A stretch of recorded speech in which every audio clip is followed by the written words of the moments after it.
નમસ્કાર મિત્રો, પોલીસનો એકડો યુટ્યુબ ચેનલમાં આપનું હાર્દિક સ્વાગત છે। હવે ઓફિશિયલી તમારી નોટિફિકેશન આવી ચૂકી છે અને આજથી ફોર્મ ભરવાના શરૂ થઈ ગયા છે। તો આપણે આ પર્ટિક્યુલર વિડીયોમાં કેવી રીતે ફોર્મ ભરવાના છે, તમારી જે છે લાયકાતો શું રાખવાની છે, એની અંદર કેવી રીતે જે છે તમને અલગથી માર્ક્સ વધારાના પ્રાપ્ત થશે, તમારી કઈ કઈ જગ્યા પર અરજી રદ થઈ શકે, આ બધી જ માહિતી જે છે આપણે આ પર્ટિક્યુલર વિડીયોમાં જોઈશું। સાથે ખાસ કરીને જે પરીક્ષા પદ્ધતિ છે એને ફરી એકવાર આપણે સમજવાનો પ્રયત્ન કરીશું। તો હું એવી જે છે આશા રાખીશ તમારી પાસે કે તમે જે છે એકવાર નોટિફિકેશન ડિટેલમાં વાંચો। એ છતાં પણ તમને કોઈ તકલીફ છે તો આ વિડીયો તમને ઉપયોગી થશે। સૌથી પહેલાં તો તમને બધાને ખબર હોવી જોઈએ કે ભાઈ જે રીતે જીપીએસસીની પરીક્ષા લેવા માટે જીપીએસસી અલગથી બોર્ડ છે, સંસ્થા છે, એવી રીતે આ વખતે ગુજરાત પોલીસ ભરતી બોર્ડ માટે જે છે મતલબ ગુજરાત પોલીસની ભરતી માટે અલગથી ગુજરાત પોલીસ ભરતી બોર્ડ બનાવવામાં આવ્યું છે। તો ગુજરાત જે છે પોલીસ ભરતી બોર્ડ માટે એના અધ્યક્ષ હસમુખ પટેલ સાહેબ છે અને શ્રીમતી પીવી રાઠોડ એના સભ્ય છે। તો આ જે છે તમારું બોર્ડ છે। હવે પરીક્ષાના જે છે ફોર્મ ભરવાના શરૂ થઈ ગયા છે।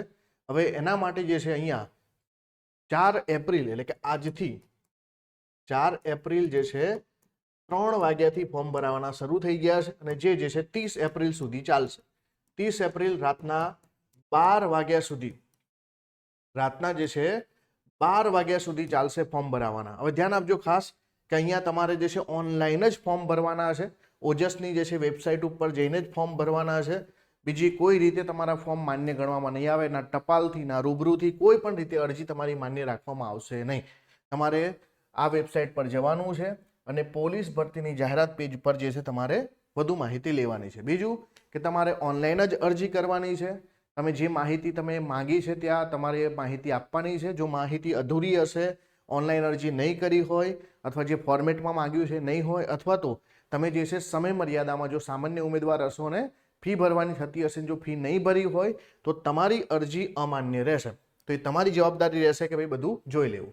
બીજું કે અરજી કરતી વખતે તમારે પોતાનું જે નામ છે, અટક છે, પિતાનું નામ છે, બધું જ 12મા ધોરણની માર્કશીટ પર જે છેલ્લી માર્કશીટ તમારી પાસે જે પણ હોય 12મા ધોરણની એના મુજબ લખવાનું રહેશે। હવે અહીંયા તકલીફ કોને પડે? તકલીફ જે છે મહિલાઓને ખાસ પડે ને, જે છે ને તો એમને કદાચ એમનું મેરેજ થઈ ગયું તો નામ બદલાય, તો ધ્યાન આપજો તમારે 12મા ધોરણ મુજબ જ નામ લખવાનું રહેશે। બરાબર, અહીંયા ચોખ્ખું લખ્યું છે માર્કશીટ ઓનલાઈન અરજી કરતી વખતે અપલોડ પણ કરવાની છે અને એટલા માટે તમારે આ 12મા ધોરણની માર્કશીટ જોડે રાખવાની છે। એ અરજી કરતી વખતે તમારે અપલોડ કરવાની રહેશે। બીજું કે હવે આ જે છે કોમન તમારે ફોર્મ ભરવાનું છે ને, તો પીએસઆઈ માટે જો તમારે ફોર્મ ભરવું હોય તો પીએસઆઈ કેડર પસંદ કરવાનું, લોકરક્ષક માટે કરતા હોય તો તમારે જે છે લોકરક્ષક કેડર પસંદ કરવાનું અને બંને માટે અરજી કરતા હોય તો બોથ નામનો તમને ઓપ્શન મળશે।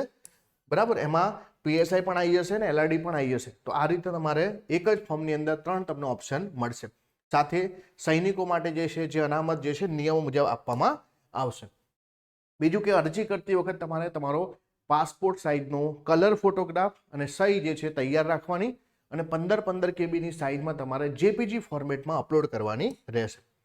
બીજું કે હવે ટોટલ ભરતી છે તો એનું એક બાયફર્ગેશન શું છે, તો બિન હથિયારી પોલીસ સબ ઇન્સ્પેક્ટર જે છે એની ટોટલ કેટલી જગ્યાઓ છે, બિન હથિયારી પોલીસ કોન્સ્ટેબલ જે છે કેટલી જગ્યાઓ છે, હથિયારી પોલીસ કોન્સ્ટેબલ, જેલ સિપાઈ, હથિયારી પોલીસ કોન્સ્ટેબલ। તો તમે જોઈ શકો કે ભાઈ પીએસઆઈની ટોટલ જે છે આટલી ભરતી છે, બરાબર, 316 પુરુષ, મહિલા 156। તો એવી રીતે તમને અહીંયા આપેલું છે। તો ટોટલ આ રીતે જે છે અહીંયા તમને કેટલી જગ્યાઓ છે બતાવવામાં આવી છે। સાથે વાત કરીએ તો અહીંયા જેટલી પણ જગ્યાઓ બતાવવામાં આવી છે બોર્ડ એવું કહે છે કે ભાઈ આમાં ફેરફાર થઈ શકે અને તમારે બોર્ડનો, સરકારનો કે પછી કોઈ કોર્ટનો જે છે હુકમ આવે તો એ બધાએ જે છે હુકમ જે ચુકાદો જે છે માનવાનો રહેશે। હવે જો વાત કરીએ આપણે કે સીધી ભરતીમાં પાસ થનાર ઉમેદવારની નિમણૂક જે છે એ પરીક્ષાના જે નિયમો, ઠરાવો જે પણ થશે એ અહીંયા વેબસાઇટ ઉપર ઉપલબ્ધ છે। સાથે તમારે જે છે દાખલા તરીકે તમારે શૈક્ષણિક લાયકાત છે, વય મર્યાદા, પ્રમાણપત્રો તમારે જોઈતા હોય અથવા તો એનસીસી પ્રમાણપત્ર અથવા તો રાષ્ટ્રીય રક્ષા જે છે યુનિવર્સિટીનું પ્રમાણપત્ર, ફોરેન્સિકનું પ્રમાણપત્ર, રમતગમતનું પ્રમાણપત્ર, વિધવાનું પ્રમાણપત્ર, સીધી ભરતી થવા માટેની વધારાની તમામ લાયકાત, તમામ પ્રકારના પ્રમાણપત્ર અરજી કરવાની છેલ્લી તારીખ સુધીમાં ઇસ્યુ થયેલા હોવા જોઈએ। હવે આ કોના માટે? માનો કે તમારે સ્પોર્ટના અલગથી માર્ક્સ જે છે એડ કરાવવા છે, તમારી પાસે સ્પોર્ટનું સર્ટિફિકેટ છે અથવા તો તમારી પાસે જે છે આ રક્ષા જે છે શક્તિ યુનિવર્સિટીનું છે, ફોરેન્સિક યુનિવર્સિટીનું કોઈ પ્રમાણપત્ર છે, તો એ જે છે અરજી કરવાની છેલ્લી તારીખ સુધીમાં તમારી પાસે હોવું જોઈએ, બરાબર. આ ફાઇનલ તમારી પાસે હોવું જોઈએ, તો તમે લાયક ગણાશો. કોઈ પણ અનામત જાતિનો લાભ લેનાર ઉમેદવારની પાસે અરજી કરવાની છેલ્લી તારીખ સુધીમાં ઇસ્યુ થયેલ હોય તેવા જાતિના માન્ય પ્રમાણપત્ર હોવા જોઈએ.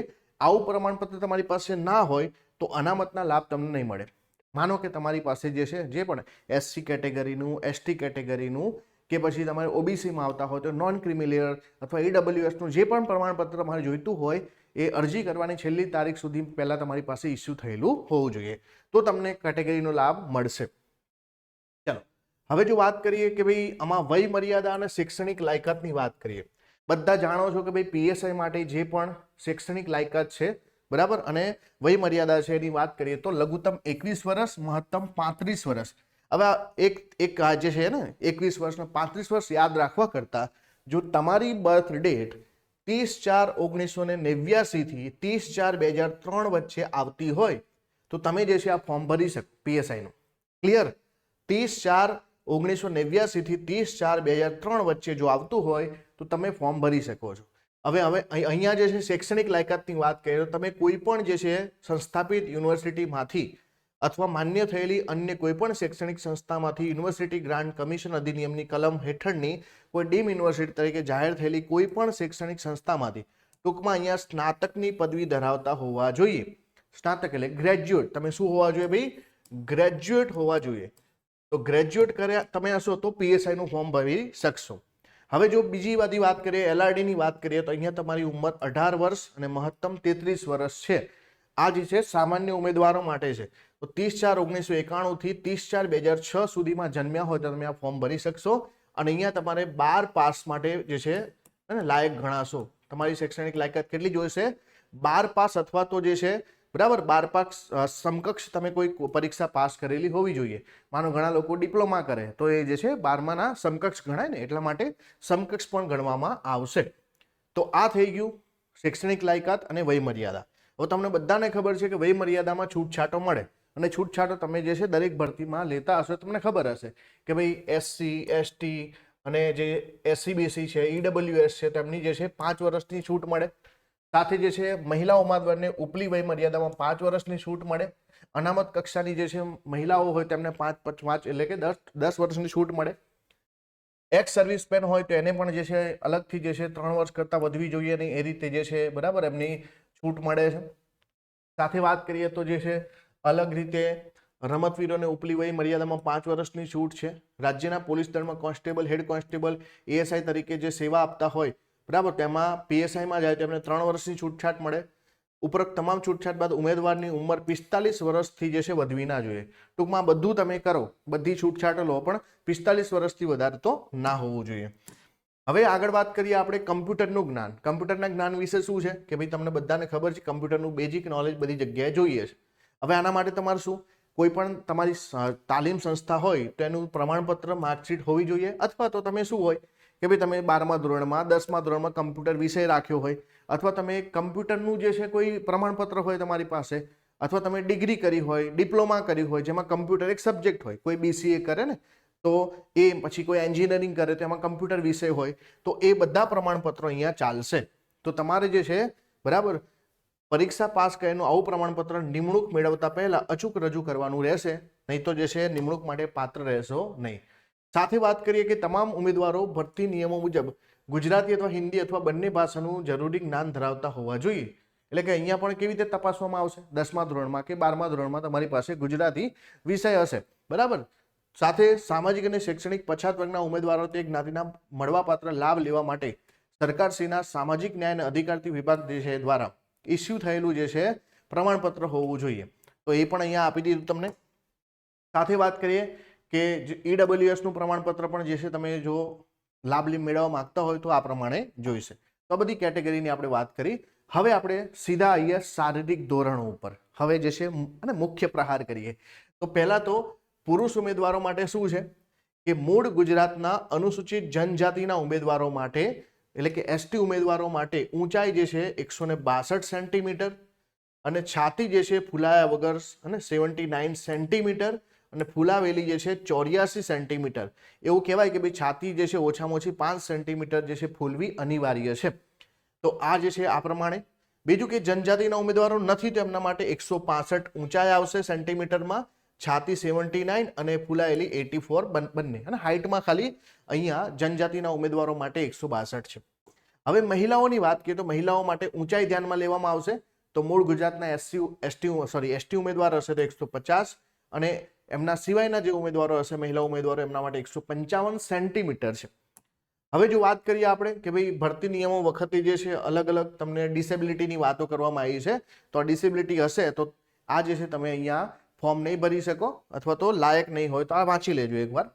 સાથે સાથે જે છે અહીંયા સેપાઈ મીન્સ જે છે આપેલું છે કે ભાઈ ઉમેદવાર માનસિક, શ્રવણ શક્તિ, એપેન્ડેન્સ, સામાન્ય કામ માટે ભૌતિક ક્ષમતા, દ્રષ્ટિ વગેરેમાં સામાન્ય વ્યવસાયિક કાર્યો કરવા અંગે સંપૂર્ણ રીતે સક્ષમ હોવા જોઈએ. કે ભાઈ આટલી તમારી એબિલિટી તો હોવી જોઈએ. સાથે વાત કરીએ કે ભાઈ કોઈ પણ જે છે કેન્ડિડેટ કોઈ પણ સર્જરી ખાસ કરીને આજે અહીંયા લખી છે એ પ્રમાણે ના હોવું જોઈએ. બીજું કે અહીંયા તમારે ઇંગ્લિશમાં જે લખ્યું છે એને ફાઇનલ માનવાનું છે. તમને ગુજરાતીમાં જે આપ્યું છે ફક્ત અનુવાદ કર્યો છે જેથી તમે સમજી શકો. તો કોઈ દ્વિધા થાય તો ઇંગ્લિશમાં લખેલું ફાઇનલ ગણવાનું અહીંયા લખ્યું છે. આ અરજીની વાત ચાલી રહી છે. બીજું કે ભરતી નિયમોમાં જણાવેલ માપદંડ મુજબ ઉમેદવારે નિમણૂક પૂર્વે જરૂરી તબીબી પરીક્ષણ જે પણ થાય એમાં પાસ થવાનું રહેશે. મેડિકલ થાય તો પાસ થવાનું રહેશે.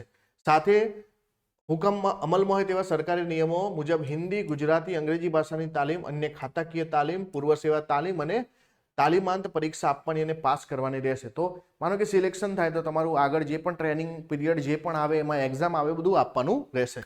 નિમણૂક પામનાર તમામ ઉમેદવારને પ્રવર્તમાન નવવર્ધિત પેન્શન યોજના લાગુ પડશે, એટલે કે નવી યોજના લાગુ પડશે એવું લખ્યું છે.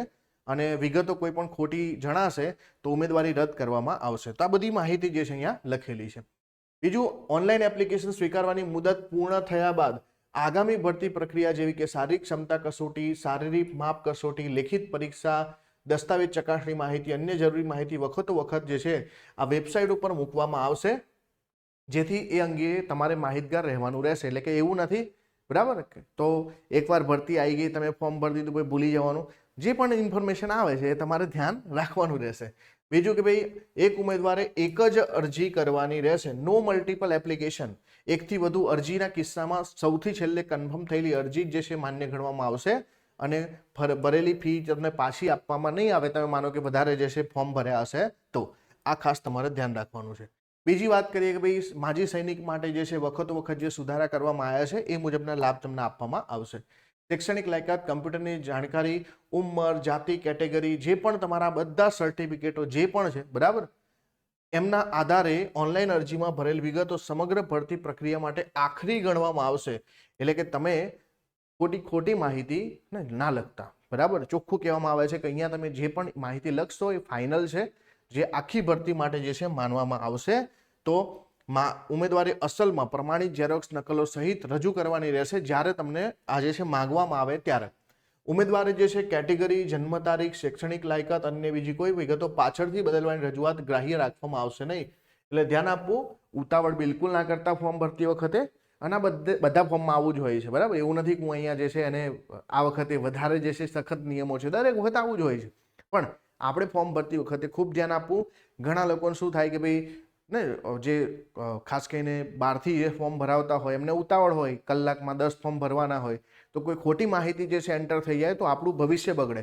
તો આપણે બહુ ધ્યાનથી, બરાબર, ભલે થોડા 10-20 રૂપિયા વધારે આપવા પડે અથવા જાતે જે છે થોડો કલાક બેસવું પડે, પણ બધી માહિતી જે છે ધ્યાનપૂર્વક જોઈને જે છે ભરવાની રહેશે. બીજી એક ખાસ બાબત, અહીંયા તમારે મોબાઈલ નંબર અને ઈમેલ આઈડી આપવાનો છે. અને એ જે છે માનો કે ભરતી જે છે બહુ લાંબો પીરિયડ ચાલશે તો તમારો આ નંબર જે છે તમારે બદલવાનો નથી, અથવા ઈમેલ આઈડી જે છે અને મોબાઈલ નંબર એવો આપો કે જે તમે જે છે ને ચાલુ હોય, તમારી પાસે જે છે એ કમ્યુનિકેશન તમારું પ્રોપર થઈ શકે. તો તમે તમારા માતા પિતા, ભાઈ બહેન જેવા અંગત સગાનો ઈમેલ આઈડી આપી શકો છો. બાકી બહારના કોઈ ત્રીજા વ્યક્તિ, ત્રાહિત વ્યક્તિનો ઈમેલ આઈડી ના આપતા. ભરતી પ્રક્રિયામાં પરવાનગી આપતા પ્રવેશપત્રમાં આપેલી કોઈ પણ સૂચનાનો ભંગ કરવા માટે દોષિત ઠર્યા હોય તેવું દોષિત હોવાનું જાહેર કર્યું હોય તો એ જે છે ફોજદારી કાર્યવાહી તમારા પર થશે. તો તમે જે પણ ઇન્સ્ટ્રક્શન આપવામાં આવે એનું પાલન કરવાનું રહેશે. કોઈ ગેરરીતિ તમારે કરવાની નથી. સાથે જો વાત કરીએ કે અહીંયા જે પણ પરિપત્રો, ઠરાવો જે પણ છે બધું અંતિમ છે અને તમારે એને માનવાનું જ રહેશે. અરજીપત્રની વાત કરીએ તો હવે તમારે સીધું ojasgujarat.gov.in વેબસાઇટ પર જે છે જવાનું રહેશે. ઓનલાઈન અરજી કરતી વખતે પોતાની અટક, પોતાનું નામ, પિતા માતા પતિનું નામ, ધોરણ 12 અથવા તેને સમકક્ષ પરીક્ષાની છેલ્લી માર્કશીટમાં હોય એ મુજબનું લખવાનું રહેશે. નિયત લાયકાતો ધરાવતા ઉમેદવારોએ ઉપરોક્ત તમામ સંવર્ગની જગ્યાઓ ખાસ જે છે એક જ અરજીપત્રક ભરવાનું રહેશે. એનો મતલબ શું છે કે તમારે પોલીસ પીએસઆઈ માટે અલગ ને લોકરક્ષક માટે અલગ ફોર્મ નથી ભરવાનું. તમને ઓપ્શન મળે છે કે તમારે પીએસઆઈ એકલું સિલેક્ટ કરવું તો પીએસઆઈ કરો, એલઆરડી કરવું તો એલઆરડી કરો, અને બોથ કરવું તો બોથ કરો. એક જ ફોર્મમાં બધું આવી જશે. બંનેની એક્ઝામ અલગ છે. તમારે જે છે ફોટો જે છે સ્કેન કરી રાખવાનો રહેશે, સહી કરી રાખવાની રહેશે, પ્રમાણપત્રો પુરાવા જે પણ માંગવામાં આવ્યા હશે તમારે કરવાના રહેશે. અરજી તમારે કન્ફર્મ કરવાની રહેશે અને કન્ફર્મ કર્યા પછી અરજીની પ્રિન્ટ કાઢી રાખવાની રહેશે. અરજી કન્ફર્મ થઈ જાય પછી તમારે જે છે પરીક્ષા ફી ભરવાની રહેશે. હવે પરીક્ષા ફી કેટલી છે? તો જો પીએસઆઈ કેડરમાં હશો તો 100 રૂપિયા, લોકરક્ષકમાં 100 રૂપિયા, અને બંને ભરશો તો 200 રૂપિયા છે. હવે આ કોને ભરવાની છે? બરાબર, તો ઈડબ્લ્યુએસ છે, શિડ્યુલ કાસ્ટ, શિડ્યુલ ટ્રાઇબ અને એસસીબીસી તથા માજી સૈનિકોએ ઉમેદવારી ફી ભરવાની નથી. એના સિવાયના જનરલ કેટેગરીના ઉમેદવારોએ જે છે ફી ભરવાની રહેશે. અને આના ઉપર તમારે કોઈ પણ બેંકના સર્વિસ ચાર્જ જે છે આપવાના રહેશે. તમે યુપીઆઈ કરશો તો કોઈ ચાર્જ નથી, રૂપે કાર્ડ કરશો તોય કોઈ ચાર્જ નથી. બાકીના ઉપર જે છે અલગ અલગ ચાર્જ છે ને એ બેંકો જે છે પોતે બદલી શકે. તો ધ્યાન આપજો, યુપીઆઈ જે છે બેસ્ટ છે અને ક્યુઆર કોડ દેખાય સ્કેન કરીને જે છે ફી ભરી દેવાની. ચલો હવે આ જે છે ઉમેદવારે જે પણ ફી ભરવાની છે, બરાબર, અરજી જે છે મતલબ ફી ભર્યા પછી રિસિપ્ટ જનરેટ કરી એની પ્રિન્ટ જે છે પોતે મેળવી લેવાની રહેશે. એટલે તમારી પાસે કન્ફર્મ રહે કે ભાઈ તમે ફી ભરી છે. બીજું છે ઓનલાઈન ફી ભરવાની તારીખ 7/5/2024 ના રાતના 12 વાગ્યા સુધી છે. ભલે ફી જે ફોર્મ તમે 30 તારીખ સુધી ભરી શકશો, પણ ફી જે તમે જે છે 7/5 સુધી ભરી શકશો, બરાબર, 7 મે સુધી ભરી શકશો. અરજી જે છે ફી ભરવાની છેલ્લી તારીખ બાદ કોઈ પણ સંજોગોમાં પરીક્ષા ફી સ્વીકારવામાં નહીં આવે. આ પણ છે. બીજું કે ભાઈ તમારી પાસે ફી ભરેલી પરની નકલ ઉમેદવારી ભરતી બોર્ડ દ્વારા માંગણી કરવામાં આવે ત્યારે અચૂક રજૂ કરવાની રહેશે. એટલે ફરીથી કહું કે તમારે જે છે તમે જે પણ પ્રમાણપત્ર અપલોડ કરો છો, તમે જે પણ અરજી ભરી છે એની નકલ કાઢી લો, તમે જે છે આ જે ફી ભરી છે એની નકલ કાઢી લો અને આ બધું સાચવીને મૂકી રાખો. બરાબર છે ને? ત્યાર પછી જો વાત કરીએ તો ઓનલાઈન પરીક્ષા ફી ભર્યા બાદ જો આપના મોબાઈલ નંબર ઉપર ફી ભર્યા અંગેનો કોઈ મેસેજ ના આવે તો ઉમેદવારે જે માધ્યમથી ઓનલાઈન ફી ભરેલ છે બેંક બ્રાન્ચનો સંપર્ક કરી બેંક ખાતામાંથી ફી ભરેલ હોય તે ખાતાના એકાઉન્ટ સ્ટેટમેન્ટની ચકાસણી કરી ફી ભર્યાની ખાતરી કરી લેવાની રહેશે. ઘણીવાર એવું થાય કે ભાઈ તમે ફી ભરી છે તમારા પર મેસેજ ના આવે, તો આવી પરિસ્થિતિમાં તમે જે તમારું ખાતું ચાલતું હોય તો એમાં કહેવાય ને ભાઈ બેંકનું સ્ટેટમેન્ટમાં એક જે છે એન્ટ્રી પડી જાય તો એ જે છે તમે કન્ફર્મ કરી શકો. તો આ રીતની જે છે. બાકી પરીક્ષાની જો વાત કરીએ આપણે તો પીએસઆઈ કેડરની જે છે અંદર 2 સ્ટેજ છે. પહેલું સ્ટેજ જે છે ક્વોલિફાઈંગ છે અને બીજું જે સ્ટેજ જે છે મુખ્ય પરીક્ષા છે. લોકરક્ષકમાં પણ આવું જ છે, ફિઝિકલ ટેસ્ટ આવશે, ક્વોલિફાઈંગ, અને બીજા સ્ટેજમાં તમારી ઓબ્જેક્ટિવ. હવે સૌથી પહેલા આપણે પીએસઆઈ કેડરની જો વાત કરીએ તો પીએસઆઈ કેડરમાં જે છે માનો કે તમે બરાબર શારીરિક કસોટીમાં બંને પણ સિલેક્ટ કરી શકો, એક પણ સિલેક્ટ કરી શકો હો, તો એક જ વાર પરીક્ષા તમારે આપવાની છે. શારીરિક કસોટી એક જ વખત આપવાની છે. માનો કે એક કરતાં વધારે તમે પરીક્ષા આપશો તો તમારી જે છે ઉમેદવારી રદ કરશે. ઓબ્વિયસલી હોય ને ભાઈ, તમે પહેલામાં ફેલ થયા તમે બીજા નામથી જશો, તમે બીજા નામથી પાસ કરવાની કોશિશ કરશો તો એ જે છે ને ગેરલાયક ગણાશે. તમે જે છે ઉમેદવારી તમારી રદ કરવામાં આવશે.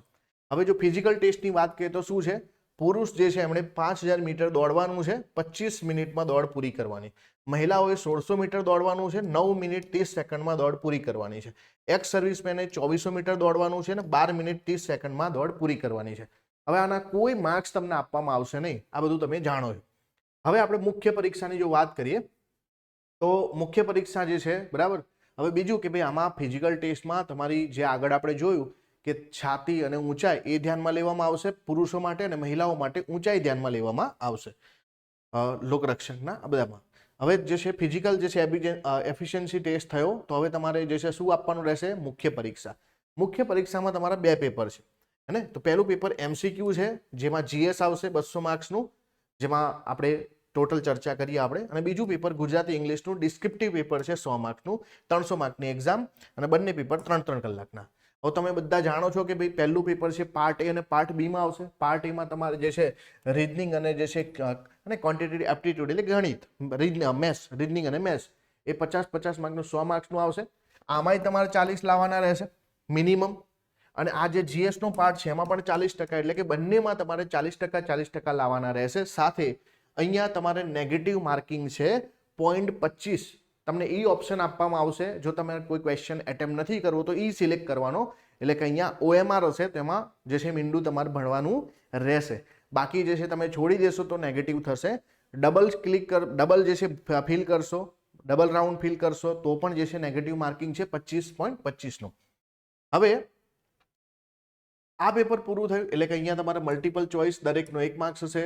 તમે જે છે 0.25 જે છે તમારા કપાશે, બરાબર. ઈ ઓપ્શન તમને આપવામાં આવશે અને તમે જે છે કોઈ પણ ઓપ્શન સિલેક્ટ ના કરો તો પણ તમારા નેગેટિવ થશે, એટલે તમારે એ અહીંયા કરવાનો રહેશે. બીજી વાત કરીએ કે જે બીજું પેપર છે તમારું ગુજરાતી ઇંગ્લિશ લેંગ્વેજનું પેપર, તેમાં જે છે અહીંયા 70 માર્ક્સનું જે છે ઓલમોસ્ટ ગુજરાતી છે અને 30 માર્કનું તમારું જે છે ઇંગ્લિશ છે. આ ટોટલ 100 માર્કનું પેપર છે. આગળ આપણે જે વિડીયો બનાવ્યો એમાં એક ભૂલ થઈ મારાથી કે ભાઈ મેં તમને અહીંયા બંનેમાં 40% કીધું હતું. પહેલા પેપરમાં એવું છે પણ બીજા પેપરમાં એવું નથી. બીજા પેપરમાં તમારે ઓવરઓલ 40 માર્ક લાવવાના છે.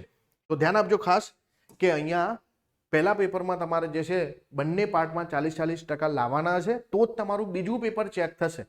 જો તમે પહેલા પેપરમાં પાસ નહીં થાવ તો બીજું પેપર તમારું ચેક થશે નહીં. આ ખાસ તમારે ધ્યાનમાં લેવાનું છે.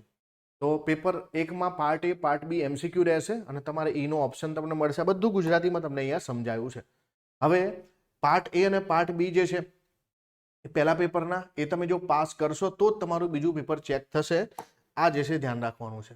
હવે તમારા વિશેષ ગુણ, દાખલા તરીકે એડિશનલ માર્ક્સ તમને મળી શકે જો તમે જે છે 1 વર્ષનો કોર્સ કર્યો તો 5 માર્ક, 2 વર્ષનો તો 9 માર્ક, 3 વર્ષનો 12 માર્ક્સ અને 4 વર્ષનો કર્યો તો 15 ગુણ.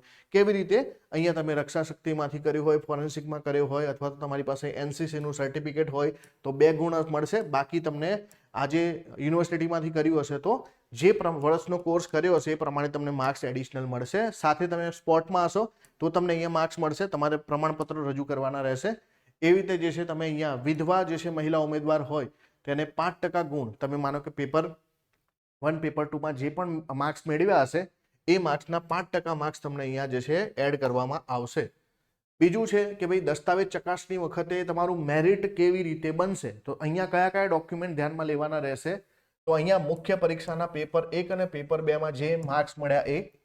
બીજું કે માનો કે તમારી પાસે NCC નું જે છે C સર્ટિફિકેટ જે છે એ તમારા વિશેષ ગુણ અપાવશે. માનો કે તમને રક્ષા શક્તિ યુનિવર્સિટી અથવા તો ફોરેન્સિક યુનિવર્સિટીનું કોઈ પ્રમાણપત્ર છે તો એનું માર્ક્સ એડ થશે. રમતગમતનું હશે તો એ હશે, વિધવા હશે તો એમના હશે. હવે જો બધાના લાગુ ના પડે તો માનો કે તમારે ફક્ત જે છે બીજા કોઈ સર્ટિફિકેટ લાગુ નથી પડતા, તમારા મુખ્ય પરીક્ષામાં જે ગુણ મળ્યા છે એના આધારે તમારું મેરિટ બનશે. ક્લિયર છે ને? તો મેરિટનો સરવાળો જે છે આ રીતે થશે અને એ રીતે તમને જે છે 2 ગણા ઉમેદવારો હશે ને દસ્તાવેજ ચકાસણી માટે બોલાવવામાં આવશે. બાકી જે પણ જે છે બરાબર, માનો કે બિન હથિયારી પોલીસ સબ ઇન્સ્પેક્ટરમાં જે પાસ થાય તો એમને કરાર આધારિત સમયગાળા દરમિયાન લાઇટ મોટર વ્હીકલ અથવા heavy motor vehicle driving licence જે છે મેળવી લેવાનું રહેશે. આ બધું તો પાછળની વાત છે. સર્ટિફિકેટની આ બધી પસંદગી યાદીની જો વાત કરીએ આપણે તો આ તમારા વધારાના ગુણ માટે સર્ટિફિકેટો તમારે આપવાના રહેશે. અને માનો કે એવું બને કે કોઈ કિસ્સામાં કે 2 ઉમેદવારના સરખા માર્ક્સ થાય તો આવી પરિસ્થિતિમાં જન્મ તારીખ ધ્યાને લેવામાં આવશે. જન્મ તારીખ પ્રમાણે વધુ ઉંમરવાળા ઉમેદવારને પ્રથમ પસંદગી આપવામાં આવશે. જો ગુણ અને જન્મ તારીખ બંને સામાન્ય હોય ત્યારે ઉમેદવારની ઊંચાઈ ધ્યાને લેવામાં આવશે. જો ઉમેદવારની ઊંચાઈ વધુ હશે તે ઉમેદવારને પ્રથમ પસંદગી આપવામાં આવશે. માનો કે 2 ઉમેદવાર છે, બંનેને સરખા માર્ક આવ્યા તો બંનેમાંથી લેવો કોને? તો ત્યાં જન્મ તારીખ જેની આગળ હશે, માનો કે જન્મ તારીખ એ સરખી હોય તો ઊંચાઈ પણ ધ્યાનમાં લેવામાં આવશે. બરાબર, આટલે સુધી અહીંયા આપી દીધું છે. સાથે જો વાત કરીએ હવે આપણે લોકરક્ષકની વાત કરીએ. આ બધી PSI ની વાત હતી. લોકરક્ષકમાં પણ તમારા 2 સ્ટેજ છે. બરાબર, તો પહેલું સ્ટેજ તો કોમન છે બધામાં, ક્વોલિફાઈંગ. બીજા સ્ટેજમાં શું આવશે કે અહીંયા તમારું રીઝનિંગ જે છે, ક્વોન્ટિટી એપ્ટિટ્યુડ અને જે ગુજરાતી લેંગ્વેજનું કોમ્પ્રિહેન્શન સંક્ષિપ્તીકરણ, આ ટોટલ 30-30-20 એટલે કે ટોટલ 80 માર્કનું પહેલું સ્ટેજ રહેશે. એટલે કે 80 માર્કમાંથી તમારે 40% ક્વોલિફાઈંગ માર્ક્સ લાવવાના રહેશે. નેગેટિવ માર્કિંગ અહીંયા પણ છે 0.25. બીજી તરફ પાર્ટ બીમાં જશો તો GS છે, એટલે કે ભારતનું બંધારણ, current affair, science technology, general knowledge, history, culture, geography, Gujarat અને ભારત બધાની તો 30, 40, 50 120 છે. તો પાર્ટ બીમાં તમારે 120, એમાં પણ 40% લાવવાના રહેશે. તો ફરીથી MCQ જ હશે, દરેકનો 1 માર્ક, 0.25 નેગેટિવ ઓપ્શન આપવામાં આવશે. અને તમે જો કોઈ પણ ઓપ્શન ક્લિક નહીં કરો તો તમારા જે છે 0.25 નેગેટિવ થઈ જશે. અને બીજું કે પેપર ભલે એક જ છે પણ પાર્ટ એ અને પાર્ટ બી ને અલગ કન્સિડર કરવામાં આવશે, એટલે કે તમારે બંનેની અંદર 40% લાવવાના છે, તો તમે ક્વોલિફાઈંગ કહેવાશો. આ ખાસ ધ્યાનમાં રાખજો. ક્લિયર? આ બધું જ તમને અહીંયા એટલા માટે જે છે સમજાયું છે. બીજું કે તમારે જે છે કોઈ વ્હાઇટ ઇંકનો ઉપયોગ નથી કરવાનો, બરાબર? તો કાપમ કાપી કંઈ કરતા નહીં. બીજું છે કે ભાઈ પ્રશ્નપત્રની અંદર જે છે મીડિયમ શું રહેશે, તો ધ્યાન આપજો. પીએસઆઈના પેપરમાં જે ઇંગ્લિશ લેંગ્વેજના પ્રશ્નો છે ઇંગ્લિશમાં રહેશે, બાકીનું બધું જ ગુજરાતી, અને લોકરક્ષકનું આખું પેપર ગુજરાતીમાં રહેશે. તો માધ્યમ ગુજરાતી રહેશે, બરાબર? જ્યાં પરીક્ષાની અંદર અંગ્રેજીના ક્વેશ્ચન હશે એ ફક્ત ઇંગ્લિશમાં હશે, બાકીનું બધું જે છે ગુજરાતીમાં હશે. OMR સીટ જ હશે, અને OMR સીટ જે છે, બરાબર, તો પરીક્ષાના ગુણ એ જે છે એ પ્રમાણે બનશે. તો બસ આ જે છે ઇન્ફોર્મેશન અગત્યની છે. બાકી અહીંયા પણ તમારે જે છે વધારાના 2 ગુણ પ્રાપ્ત કરી શકો એનસીસીના સર્ટિફિકેટથી. કોઈ કોર્સ કર્યો હશે તો જે છે અહીંયા તમને એના માર્ક્સ મળશે, અને કોઈ સ્પોર્ટ હશે તો એના જે છે માર્ક તમારા જે છે આ પ્રમાણે ગણવામાં આવશે. એના સર્ટિફિકેટ તમારી પાસે હોવા જોઈએ. હવે આ બધું કોને વાંચવાનું છે? જેને લાગુ પડે છે ને. માનો કે તમને સ્પોર્ટ લાગુ પડે છે તો ઓફિશિયલ નોટિફિકેશન ખોલી અને સ્પોર્ટનું જે ખાનું છે એને વાંચી લો કે તમારે શું રજૂ કરવાનું છે અને કેટલા માર્ક્સ મળશે. વિધવા ઉમેદવાર છો તો તમને એના માટે પણ જે છે, બરાબર, જે ટોટલ માર્ક્સ તમે પરીક્ષામાં મેળવશો એના 5% જે છે ગુણ તમારા એડ થશે. માનો કે 200 માર્કમાંથી તમે 100 માર્ક્સ લાયા છો તો 100ના જે 5% છે એટલે કે 5 માર્ક્સ તમારા એડ થશે. પણ તમારે જે છે પ્રમાણપત્રો રજૂ કરવાના રહેશે કે ભાઈ તમે ફરીથી લગ્ન નથી કર્યા. તો મેરિટ આ પ્રમાણે જ બનશે. MCQમાં જે માર્ક્સ મેળવ્યા, એનસીસીનું સર્ટિફિકેટ, કોઈ અલગ સર્ટિફિકેટ, વિધવાનું સર્ટિફિકેટ, રમતગમતનું સર્ટિફિકેટ જે પણ છે, અને એના આધારે 2 ગણા ઉમેદવાર બોલાવવામાં આવશે. ક્લિયર? તો આ થઈ ગયું ભાઈ કે કઈ કઈ પ્રકારે જે છે, બરાબર, માહિતી તમને આપેલી છે. તો કોન્સ્ટેબલની અંદર જે છે નિમણૂક મળવાપાત્ર થશે બિન હથિયારી પોલીસ કોન્સ્ટેબલ, હથિયારી પોલીસ કોન્સ્ટેબલ, જેલ સિપાઈ અને હથિયારી પોલીસ કોન્સ્ટેબલ જે છે આની અંદર જે છે, બરાબર, તમને જે છે પર્ટિક્યુલર સિલેક્શન પ્રાપ્ત થશે. બાકી સેમ છે કે જો સરખા માર્ક્સ હોય તો શું કરવાનું, જન્મ તારીખ, અને જન્મ તારીખ પણ સરખી હોય તો હાઈટ. આ બધું જે છે કોમન છે, બરાબર, બધું જે છે નિયમો કોમન છે. તો આ રીતે જે છે ભરતીના માટેની જે છે ખાસ માહિતી. હવે તમને કોઈ જે છે અને ત્રાહિત કોઈ ક્વેશ્ચન છે તો તમારા માટે અહીંયા એક હેલ્પલાઇન નંબર છે, અહીંયા લખું છું 1800-233-5500. આ ટોલ ફ્રી નંબર પર 4 તારીખથી લઈને 30 તારીખ સુધી સવારના 10:30 થી સાંજના 6 વાગ્યા સુધી, રવિવાર તથા જાહેર રજાના જે છે દિવસ સિવાય તમે તમારી પૂછપરછ કરી શકો છો. બરાબર? તમને કોઈ પણ પ્રશ્ન છે, ઘણા બધા પ્રશ્નો હોઈ શકે, બરાબર, આડાવડા પ્રશ્નો હોવાના, તો એવા પ્રશ્નો તમને આવે છે તો આ હેલ્પલાઇન નંબર પર પૂછી શકો છો. ઓફિશિયલ તમને બોર્ડ જે છે એના જવાબ આપશે. તો ટાઈમ જે છે અહીંયા કેટલો છે? 10:30 થી જે 6 વાગ્યા સુધીનો છે, અને એ દરમિયાન તમને કોઈ પણ દ્વિધા છે. બાકી તમે ઓજસની વેબસાઇટ ખોલશો, ફોર્મ ખોલશો, એટલે બહુ સામાન્ય ફોર્મ છે, જે પણ માહિતી જે તમને માંગે છે. બીજું કે ભાઈ સર્ટિફિકેટો બધાને ના આપવાના હોય. માનો કે ગવર્મેન્ટ એમ્પ્લોયી છે કોઈ, તો એને NOC આપવું પડે, તો એના માટે એ લાગુ પડે. કોઈ વિધવા છે તો એના માટે એ લાગુ પડે. કોઈ સામાન્ય ઉમેદવાર છે તેને કોઈ સર્ટિફિકેટ બીજા અલગથી નથી નાખવાના. હા, તમને ખબર હશે કે 12મા ધોરણની માર્કશીટ તમારે જે અપલોડ કરવાની છે એટલા માટે કે ભાઈ વેરિફિકેશન કરે છે લોકો, એટલા માટે તમારે એ અપલોડ કરવાની રહેશે. ક્લિયર? તો બાકીની જે પણ અપડેટ આવશે, કોઈ ખાસ તમારી માટે જે છે કોઈ સૂચનાઓ હશે તો આપણે વિડીયો દ્વારા તમારા સુધી પહોંચવાનો પ્રયત્ન કરીશું. અને તમારી કોઈ પણ દ્વિધા હશે, બરાબર, આ નંબરથી સોલ્વ નથી થતી, અથવા તો તમને જે છે, બરાબર, કમેન્ટ કરવાની ઈચ્છા થાય તો કરી શકો છો. અને અમે ટ્રાય કરીશું તમારી કમેન્ટનો આન્સર આપવાનો, તમારા પ્રશ્નોને સોલ્વ કરવાનો. All the best. Thank you.